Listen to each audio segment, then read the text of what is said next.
السلام عليكم ورحمة الله، أهلا بيكم في فيديو جديد والمرة دي من كورنيش أبو ظبي. تحديدا من بداية الكورنيش من قريب من مينا زايد وعلى قصاد حديقة التراث اللي عملنا لها الفيديو اللي فات. تقدروا تشوفوه من الآي اللي هتظهر فوق أو هسيب لكم اللينك في الديسكريبشن. بس قبل ما نبدأ يا ريت تشتركوا في القناة ويلا بينا.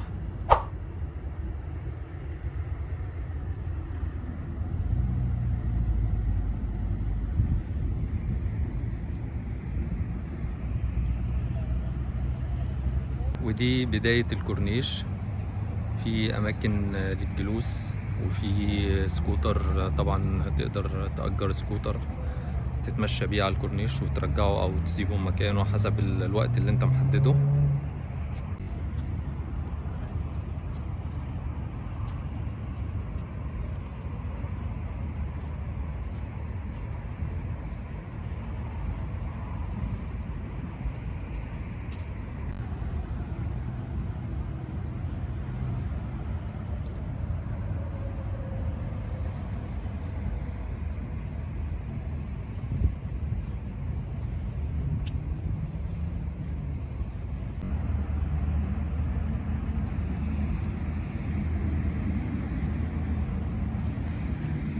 دي أماكن تانية مخصصة للصيد.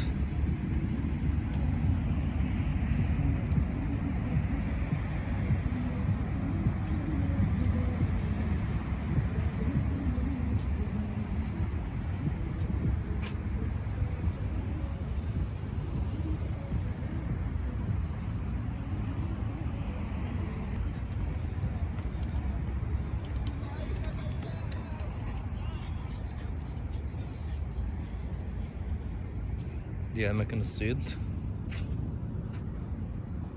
معرفش انتوا شايفين كويس ولا لا، بس في ناس بتصطاد.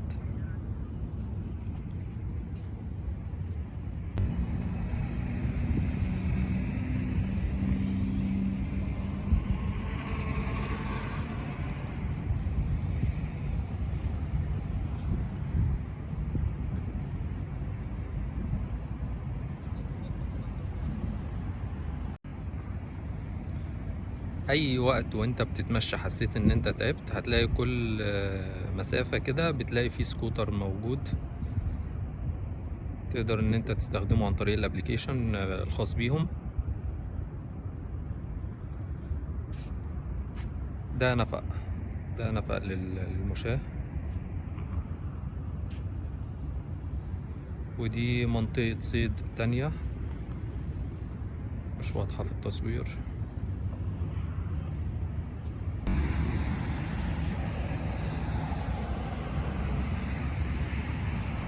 في برضو أماكن للشرب،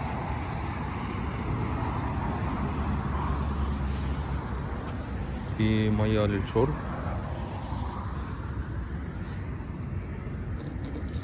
مية ساقعة.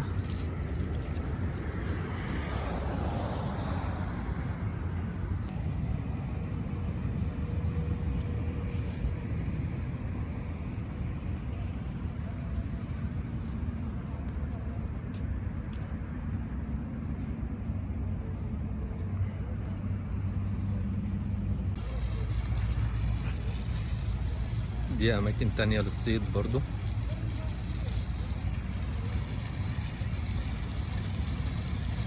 دي تقريبا أطول مسافة مستقيمة على الكورنيش.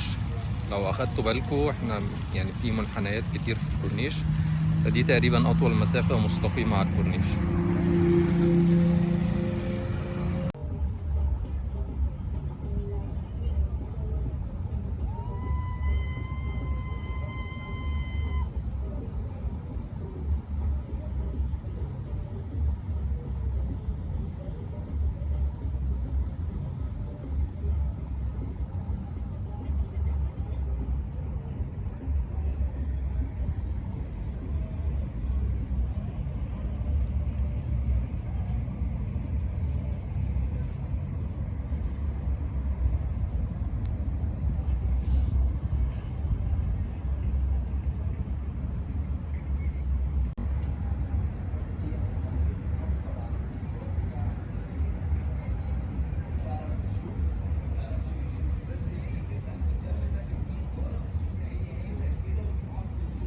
دي تقريبا يا جماعة نفس المسافة الأولانية مستقيمة، بس معرفش دي أطول ولا التانية أو قد بعض، يعني مش هتفرق.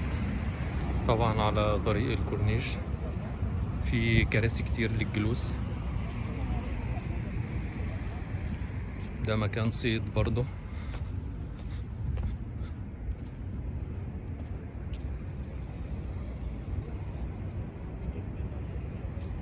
يعني تقريبا كل 20 أو 30 متر في مكان للصيد. يعني أنا تقريبا كده واقف بين منطقتين للصيد، أدي منطقة وأدي المنطقة التانية. فالناس اللي بتحب الصيد هتتبسط قوي على الكورنيش. ومكان الصيد بيبقى مميز، بيبقى زي مربع كده وبارز عن الكورنيش زي ما انتم شايفين. ده كده مكان الصيد.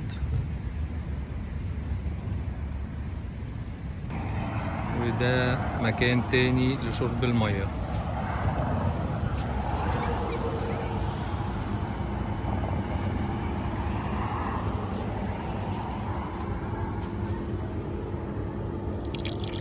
مية ساقعة برضو.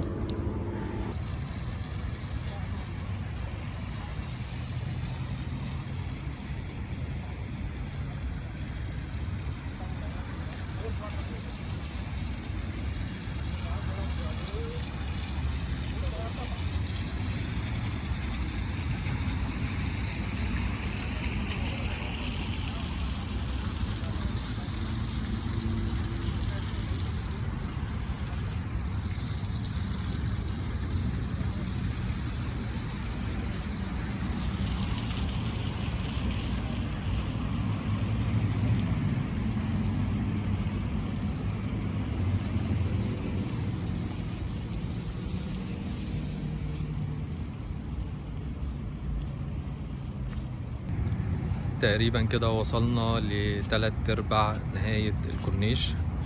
احنا كده بالظبط عند شاطئ الكورنيش. ده محتاج يوم لوحده كده بالنهار طبعا. شاطئ مساحته كبيرة ومجاني. ان شاء الله هبقى اعمل لكم فيديو عنه بالتفصيل.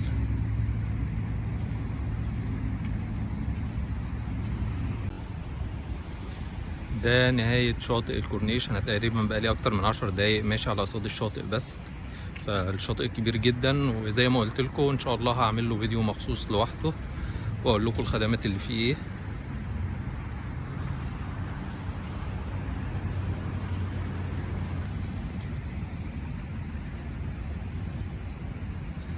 ده مكان تاني كده اسمه سيرف اند سلايد. ده حاجة كده تقريبا زي ركوب الامواج كده، بس بشكل صناعي. الناس اللي بتحب تجرب حاجات جديدة ومختلفة.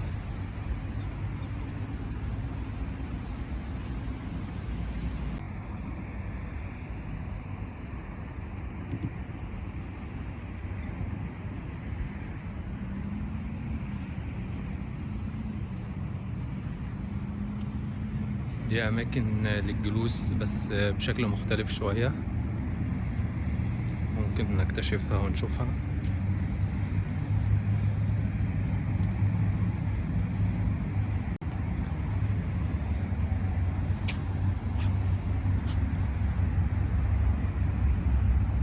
يعني هو مكان منفصل شوية، فيه 4 كراسي. ادي كرسي وادي كرسي هنا في الوش، وادي كرسي تاني تالت وادي الرابع. يعني لو جروب كبير خارج هيبقى مناسب ليهم. نفس الأماكن. مكان تاني بس بعتذر لكم طبعا عن الإضاءة. طبعا بصور بالليل، فمكانش ينفع ان انا اصور غير بالليل. يعني بالنهار ما كانش هينفع خالص، يعني في درجات الحرارة بتاعت ابو ظبي انتوا اكيد عارفينها.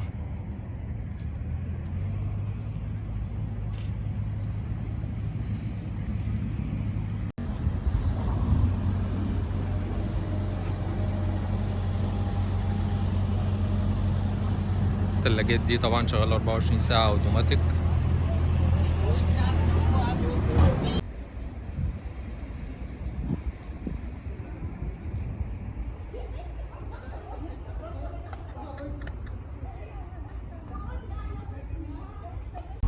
في هنا كمان على الكورنيش في حاجات شبه هي عربيات بس بدال، يعني في حاجات رباعية زي دي كده، وفي عجل عادي، وفي عربية زي دي بس فردية. تمام، الحاجات دي كلها للإيجار طبعا. هوريكم أسعارها، دي الأسعار بتاعتها.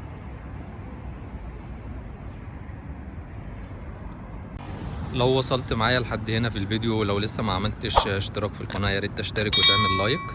احنا وصلنا تقريبا للربع الأخير والأهم. المنطقة كلها عبارة عن كافيهات.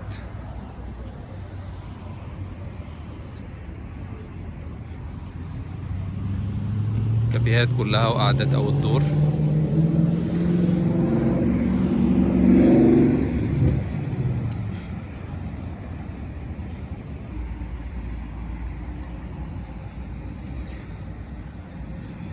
الممشى ده بالنهار بينزل مية عشان يرطب الجو شوية.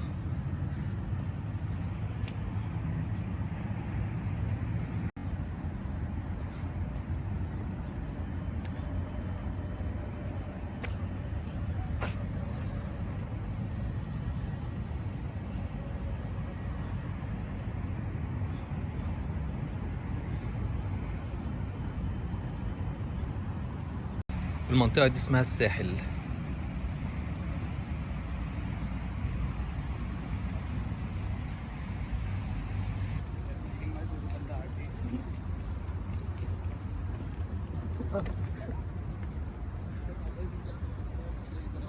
ملاعب طايرة.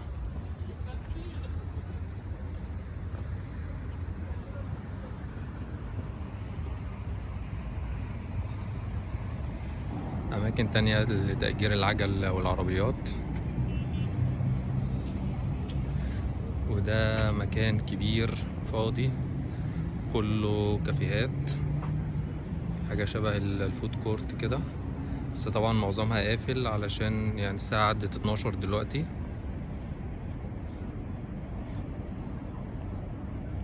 طبعا قدام الكافيهات دي شاطئ الكورنيش. شاطئ الكورنيش كبير جدا، يعني مساحته كبيرة.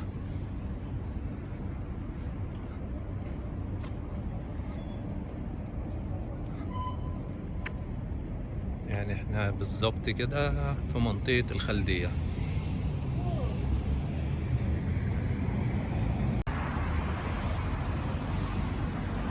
كده احاول اجيب لكم المنطقة كلها كده من بعيد.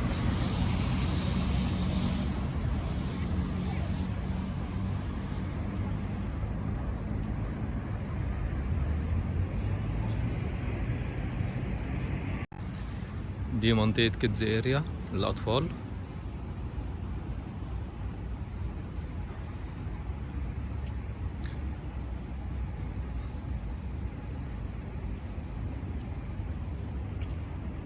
كمل في الممشى.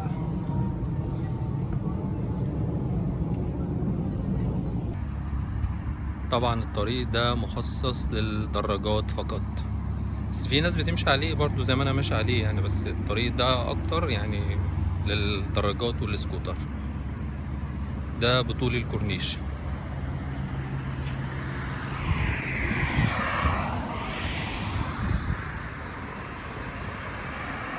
لو وصلت معايا للجزء الاخير من الفيديو من الكورنيش، يا ريت ما تنساش اللايك والاشتراك. ده الجزء الاخير. مفيش حاجة جديدة فيه. الممشى اللي هو الطريق الرئيسي او الممشى الرئيسي، والممشى الجانبي اللي هو من جوه. تمام. وفي تاني باقي المطاعم قدام شوية في نهاية الطريق، اكتر من مطعم. وبعد كده تدخل بقى على منطقة الكاسر والمارينا، ودي برضو هيبقى ليها فيديو تاني لوحدها ان شاء الله. اشوفكم على خير الفيديو الجاي. سلام.